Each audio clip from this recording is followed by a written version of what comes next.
Pada suatu masa di abad ke-13, ketika dunia menyaksikan satu kekuatan militer terbesar dalam sejarah, bangsa Mongol menggilas peradaban demi peradaban di bawah panji besi mereka.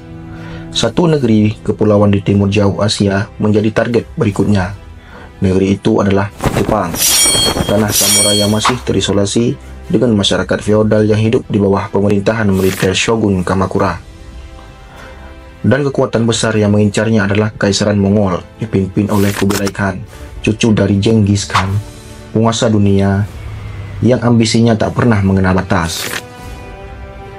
Semua bermula pada tahun 1266 ketika utusan-utusan dari Kekaisaran Mongol tiba di istana Shogun Jepang menyampaikan surat dari Kubilai Khan.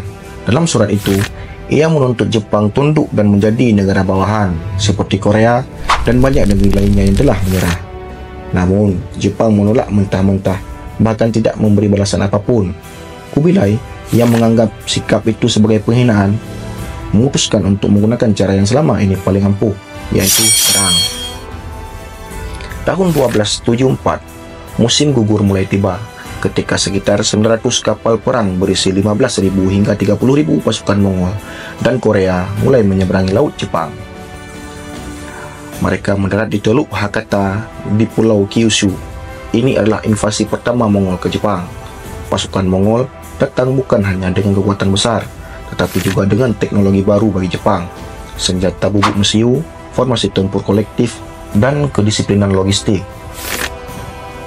Sementara itu, para samurai Jepang yang terbiasa bertempur satu lawan satu dalam duel penuh kehormatan dibuat terpukul oleh taktik gerombolan Mongol yang agresif dan tanpa ampun.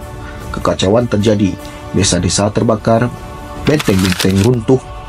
Namun, sebelum mereka bisa sepenuhnya menguasai wilayah itu, badai laut tiba-tiba menghantam Teluk. Topan besar menghancurkan ratusan kapal Mongol, menewaskan ribuan prajurit mereka. Dalam kondisi kacau dan logistik rusak, pasukan Mongol menarik diri kembali ke Korea. Bagi bangsa Jepang, ini bukan kebetulan. Mereka menyebutnya kamikaze atau angin dewa, pertanda bahwa langit melindungi mereka. Kubilai Khan tentu tidak terima dengan kegagalan itu. Dia menganggap kekalahan pertama hanyalah karena kurangnya persiapan dan perbedaan strategi. Maka, ia mulai merancang invasi yang lebih besar dan lebih mengerikan. 7 tahun kemudian, pada tahun 1281, armada baru disiapkan. Lebih dari 4.000 kapal membawa sekitar 140.000 pasukan gabungan dari Tiongkok, Mongolia, dan Korea bersiap menyeberangi laut sekali lagi. Itu adalah salah satu armada militer terbesar yang pernah dikirim dalam sejarah dunia hingga saat ini. Kali ini, Jepang sudah belajar dari kesalahan. Tembok sepanjang 20 km dibangun di pesisir Teluk Hakata.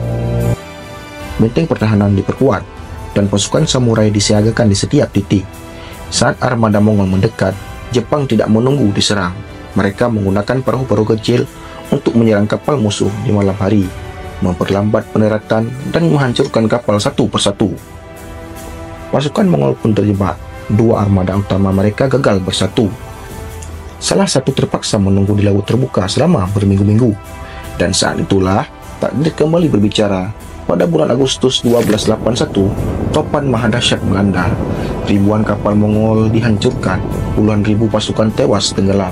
Mayat-mayat mereka terdampar di pantai-pantai Kyushu, menjadi saksi bisu kehancuran ambisi Kekaisaran Mongol. Setelah tragedi itu, Kubilai Khan tidak pernah lagi mencoba menyerang Jepang. 2 kali penyelamatan oleh badai laut bukanlah hal biasa. Mereka benar-benar percaya bahwa Tuhan menjaga negeri mereka. Kata kamikaze pun menjadi simbol kebanggaan nasional yang kelak berabad-abad kemudian digunakan kembali oleh pilot bunuh diri Jepang dalam Perang Dunia II. Dari sudut sejarah, kisah ini adalah contoh nyata bagaimana kekuatan terbesar di dunia pun bisa dikalahkan oleh alam, semangat rakyat, dan kehormatan. Jepang bukan hanya selamat, tapi identitas sebagai bangsa terhormat dan dilindungi langit semakin kuat.